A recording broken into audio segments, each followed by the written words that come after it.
നമസ്കാരം. കഴിഞ്ഞ 2 ദിവസമായി സോഷ്യൽ മീഡിയ മാത്രമല്ല കേരളം മുഴുവൻ ചർച്ച ചെയ്യുന്ന ഒരു വിഷയമാണ് കോൺഫിഡന്റ് ഗ്രൂപ്പിന്റെ ഉടമ CJ റോയിയുടെ മരണവും അദ്ദേഹത്തെ ചുറ്റിപ്പറ്റിയുള്ള അഭ്യൂഹങ്ങളും. കഴിഞ്ഞ ദിവസം ഞാൻ ഒരു വീഡിയോയിൽ ചില സംശയങ്ങൾ ഉന്നയിച്ചിരുന്നു. അതുകൂടാതെ അതിനുശേഷം കണ്ട ചില സംശയങ്ങൾ, അത് പലരും ആ സംശയങ്ങൾ ചൂണ്ടിക്കാണിച്ചിട്ടുണ്ട്. ഈ CJ റോയ് കോൺഫിഡന്റ് ഗ്രൂപ്പിന്റെ ഉടമ, അദ്ദേഹം നമ്മൾ വിചാരിക്കുന്ന തരത്തിന് ഉള്ള ഒരാളല്ല, അതിനൊക്കെ അപ്പുറമാണ്. അദ്ദേഹത്തിന്റെ വ്യക്തിപരമായ ജീവിതവും അതുപോലെ ബിസിനസ് സാമ്രാജ്യം കെട്ടിപ്പടുക്കുന്നതിനുള്ള അദ്ദേഹത്തിന്റെ പ്രയത്നവും അത് നമ്മളാരും ചെറുതായി കാണേണ്ട ഒരു വിഷയമല്ല. അദ്ദേഹത്തിന്റെ ബിസിനസ് സാമ്രാജ്യം വളർത്തുന്നതിനും ആ ബിസിനസ് സാമ്രാജ്യം കെട്ടിപ്പടുക്കുന്നതിനും അദ്ദേഹം എന്തെല്ലാം കാര്യങ്ങൾ ചെയ്തിട്ടുണ്ടോ അതൊക്കെ നമ്മൾ അംഗീകരിച്ചു കൊടുത്തിട്ടുണ്ട്. നമ്മളെ പോലുള്ളവർ അംഗീകരിച്ചത് കൊണ്ടാണല്ലോ അദ്ദേഹത്തിന്റെ ബിസിനസ് സാമ്രാജ്യം വളർന്നത്. ഇവിടെ പലരും ചൂണ്ടിക്കാട്ടുന്ന ചില വിഷയങ്ങളുണ്ട്. അദ്ദേഹത്തിന്റെ വ്യക്തിപരമായ ജീവിതത്തെക്കുറിച്ച് ഞാനൊന്നും പറയുന്നില്ല, കാരണം അത് വ്യക്തി സ്വാതന്ത്ര്യത്തിൽ കയറിയുള്ള ഒരു കടന്നാക്രമണമാണ്. അതൊരിക്കലും ഞാൻ ഒന്നും പറയുന്നില്ല. കാരണം പല സമൂഹത്തിന്റെ പല തുറയിൽ നിൽക്കുന്ന ആളുകളുടെയും വ്യക്തിപരമായ ജീവിതങ്ങളിലേക്ക് നമ്മൾ എത്തി നോക്കാൻ പാടില്ല. നമ്മൾ ഇതിനാ മറ്റൊരാളുടെ വ്യക്തിപരമായ ജീവിതത്തിൽ എത്തി നോക്കുന്ന ഇതിനാ, അതിനെക്കുറിച്ച് നമ്മൾ അഭിപ്രായം പറയുന്നത് ഇതിനാ? അത് അവരുടെ വ്യക്തിപരമായ കാര്യങ്ങളല്ലേ. അദ്ദേഹത്തിന് ആദ്യത്തെ ഭാര്യ വേറൊരാളുടെ ഭാര്യയായിരുന്നു എന്നും അത് കഴിഞ്ഞ് രണ്ടാമത് അവരെ ഉപേക്ഷിച്ചിട്ട് രണ്ടാമത് വേറെ വിവാഹം കഴിച്ചതാണെന്നും അതൊക്കെ അദ്ദേഹത്തിന്റെ വ്യക്തിപരമായ കാര്യങ്ങളാണ്. അതിലേക്കൊന്നും നമ്മൾ പോകുന്നില്ല. പക്ഷേ അദ്ദേഹത്തിന്റെ ബിസിനസ് സാമ്രാജ്യം അത് നമ്മുടെ എല്ലാം പിന്തുണയോടുകൂടി അദ്ദേഹം വിപുലീകരിച്ച് ആ സാമ്രാജ്യം കെട്ടിപ്പടുത്തതാണ്. ഞാനും നിങ്ങളുമൊക്കെ നമ്മളെല്ലാം ഈ സമൂഹത്തിൽ ജീവിക്കുന്നവരാണ്. നമ്മൾ അറിഞ്ഞും അറിയാതെയുമുള്ള നമ്മുടെ സപ്പോർട്ടുകളാണ് അദ്ദേഹത്തിന്റെ ബിസിനസ് സാമ്രാജ്യം ഇത്രയും വിപുലമാകാൻ സഹായിച്ചത്, ഒരു തർക്കവുമില്ല.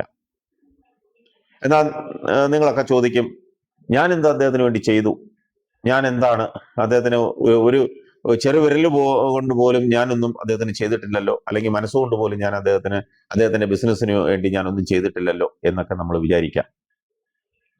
പക്ഷെ അങ്ങനെയല്ല. ചെറുതും വലുതുമായ ഒരുപാട് കാര്യങ്ങൾ നമ്മൾ ചെയ്തിട്ടുണ്ട്. നമ്മൾ അറിയാതെ തന്നെ ചെയ്തിട്ടുണ്ട്. നമ്മൾ അറിഞ്ഞുകൊണ്ടല്ല, നമ്മൾ അറിയാതെ തന്നെ ചെയ്തിട്ടുണ്ട്. ഒരൊറ്റ ഉദാഹരണം തന്നെ പറയാം. അദ്ദേഹം ഈ മാധ്യമങ്ങളുടെ, അതായത് ഏഷ്യാനെറ്റ് പോലെയുള്ളവരുടെ റിയാലിറ്റി ഷോകളൊക്കെ അദ്ദേഹം സ്പോൺസർ ചെയ്യുന്നു. അത് നമ്മൾ കാണുന്നില്ലേ? ആ ഷോ നമ്മൾ കാണുമ്പോൾ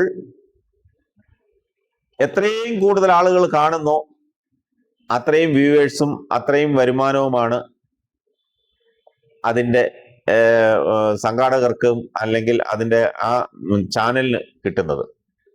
അത് സ്പോൺസർ ചെയ്യുന്ന ഒരാൾക്ക് കിട്ടുന്നത് അത്രയും പ്രചാരമാണ്.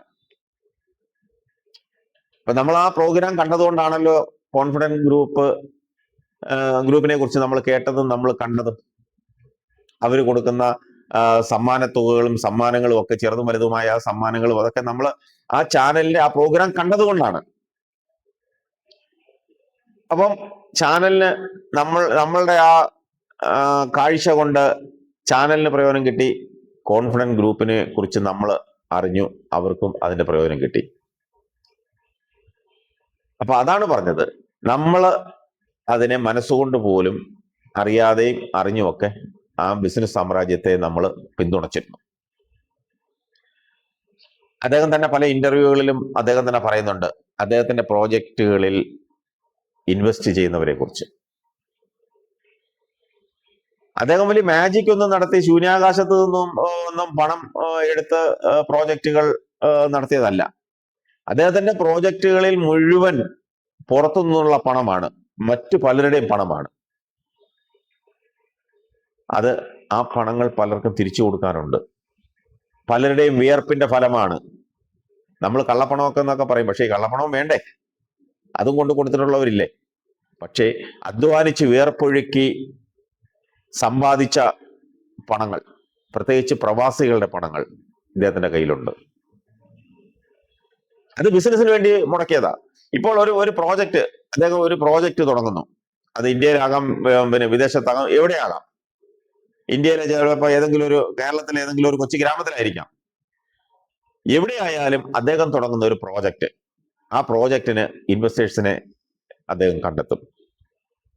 അദ്ദേഹം ആരുടെയും അടുത്ത് പോകണ്ട, അദ്ദേഹത്തിലേക്ക് വന്നു ചേരും. ആ പ്രോജക്റ്റ് അനൗൺസ് ചെയ്യുമ്പോൾ തന്നെ അദ്ദേഹത്തിലേക്ക് ഇൻവെസ്റ്റേഴ്സ് വന്നു ചേരും.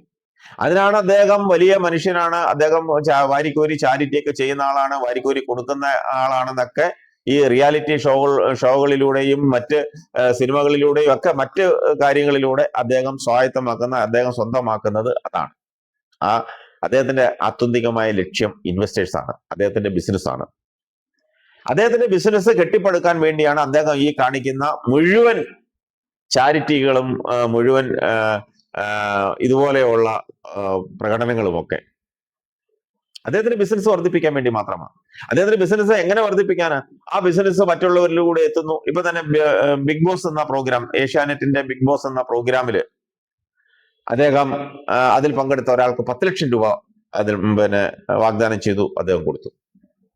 ആ 10 ലക്ഷത്തിന് അദ്ദേഹം നേടിയത് കോടാനുകോടികളാണ്.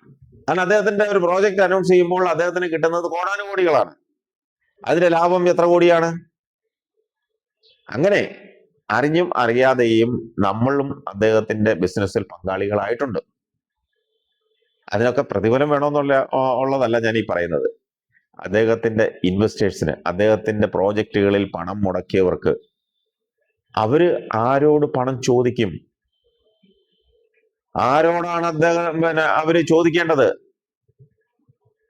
ഇന്നലെയും മിനിയാന്നുമായി പല അവരുടെ പ്രോജക്റ്റുകളിൽ പണം മുടക്കിയിരിക്കുന്ന 3-4 പേരുമായിട്ട് എനിക്ക് സംസാരിക്കാൻ സാധിച്ചു. ഞാൻ അവരുമായിട്ടൊക്കെ അവര് പണം മുടക്കിയിട്ടുണ്ട് അത് അവരുടെ പ്രോജക്റ്റുകളിലേക്ക്. അതിന്റെ വിശദാംശങ്ങളൊന്നും ഞാൻ വെളിപ്പെടുത്തുന്നില്ല, കാരണം വേണ്ട, അവരുടെ പ്രൈവസിയെ മാനിച്ച് ഞാൻ അത് പറയുന്നില്ല. പക്ഷേ അങ്ങനെ പണം മുടക്കിയവർക്ക് അവര് ഇപ്പം എയറിൽ നിൽക്കുക, അവര് വലിയ ആശങ്കയിലാണ്. അവരുടെ പണം തിരിച്ചു കിട്ടുമോ? ഈ ബിസിനസ് സാമ്രാജ്യമൊക്കെ പൊളിയുമോ? ഇത് ഇനി നാളെ എന്തായി തീരും എന്നൊക്കെയുള്ള ആശങ്ക അവർക്കുണ്ട്. അവരൊക്കെ പ്രവാസികളായിരുന്നു, അധ്വാനിച്ച് വിയർപ്പൊഴുക്കി മണലാരണ്യത്വം അമേരിക്കയിലും അവരോടൊക്കെ കിടന്ന് അധ്വാനിച്ച് ഉണ്ടാക്കിയ പൈസയാണ്, അതൊന്നും കള്ളപ്പണമല്ല. അങ്ങനെ പണം മുടക്കിയ ആളുകൾക്ക് ആ പണം തിരിച്ചു കിട്ടാൻ അവരെന്താണ് ചെയ്യേണ്ടത്? അവർക്ക് ആ പണം തിരിച്ചു കിട്ടുമോ? ഇത് വലിയൊരു ചോദ്യചിഹ്നമാണ്. ഇദ്ദേഹം ബിസിനസ് സാമ്രാജ്യം വിദേശത്തും കേരളത്തിലും ഇന്ത്യയിലും ഒക്കെ കെട്ടിപ്പടുത്തു. പക്ഷേ അതിന്റെ പിന്നിലുള്ള കാര്യങ്ങളെ കുറിച്ച് ഞാൻ പറയുന്നില്ല. പക്ഷെ അതിലേക്ക് ഇൻവെസ്റ്റ് ചെയ്ത ആളുകളുടെ, ആ ഇൻവെസ്റ്റർമാരുടെ ആശങ്ക അത് വലുതാണ്.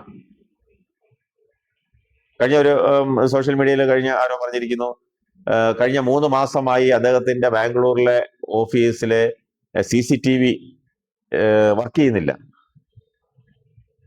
ഇപ്പൊ ഞാൻ പോലും എൻ്റെ ഓഫീസിലെ CCTV പോലും 1 മണിക്കൂർ പ്രവർത്തിക്കാതിരുന്നാൽ നമുക്കതിന് ബുദ്ധിമുട്ടുണ്ട്.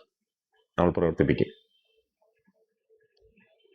എല്ലാവരും CCTV വെച്ചിരിക്കുന്നത് അവരവരുടെ പ്രൈവസിക്ക് വേണ്ടിയാണ്. അതുപോലെയല്ല കോൺഫിഡൻസ് ഗ്രൂപ്പിന്റെ ഉടമ CJ റോയിയുടെ ഓഫീസിലെ CCTV വൻകിട ഇടപാടുകൾ നടക്കുന്ന ഓഫീസാണ്. അവിടെ CCTV കഴിഞ്ഞ 3 മാസമായി വർക്ക് ചെയ്യുന്നില്ല എന്ന് പറയുമ്പോൾ അതിലൊരു അപകടം മണക്കുന്നില്ലേ? അദ്ദേഹത്തിന്റെ ഡയറി കുറിപ്പുകൾ എന്നൊക്കെ പറഞ്ഞ് ഒത്തിരി അഭ്യൂഹങ്ങളൊക്കെ സോഷ്യൽ മീഡിയയിൽ പ്രചരിക്കുന്നുണ്ട്. അതിലേക്കൊന്നും ഞാൻ പോകുന്നില്ല. അദ്ദേഹത്തിന്റെ വ്യക്തിപരമായ, ഞാൻ നേരത്തെ പറഞ്ഞു, വ്യക്തിപരമായ ഒരു കാര്യങ്ങളിലേക്കും ഞാൻ കടക്കുന്നില്ല. പക്ഷേ അദ്ദേഹം നിയമവിരുദ്ധമായി, അദ്ദേഹം രാജ്യദ്രോഹ കുറ്റം ചെയ്തിട്ടുണ്ടോ?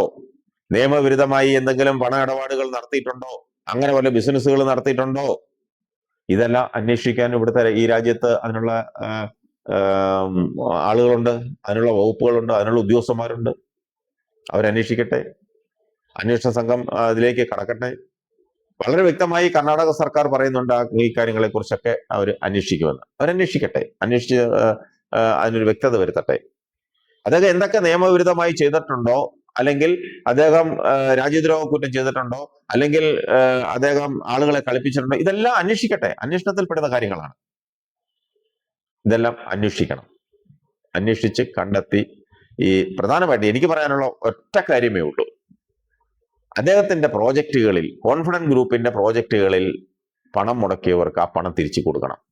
അതിന്റെ പലിശ സഹിതം അദ്ദേഹം പറഞ്ഞിട്ടുള്ള, അല്ലെങ്കിൽ കോൺഫിഡന്റ് ഗ്രൂപ്പ് ഔദ്യോഗികമായി പറഞ്ഞിട്ടുള്ള ഇൻട്രസ്റ്റ് ഉൾപ്പെടെ അവർക്ക് അതിനുള്ള പണം തിരിച്ചു കൊടുക്കാനുള്ള സംവിധാനം ഉണ്ടാകണം. അത് ഒന്നും രണ്ടുമല്ല, ലക്ഷങ്ങളല്ല, കോടികളാണ്. അത് 1 കോടിയോ 2 കോടിയോ അല്ല, അതുമൊക്കെ മേലെയാണ്. അതിനുള്ള സംവിധാനം എത്രയും വേഗം ഉണ്ടാക്കണം എന്നുള്ളത് മാത്രമേ എനിക്ക് പറയാനുള്ളൂ.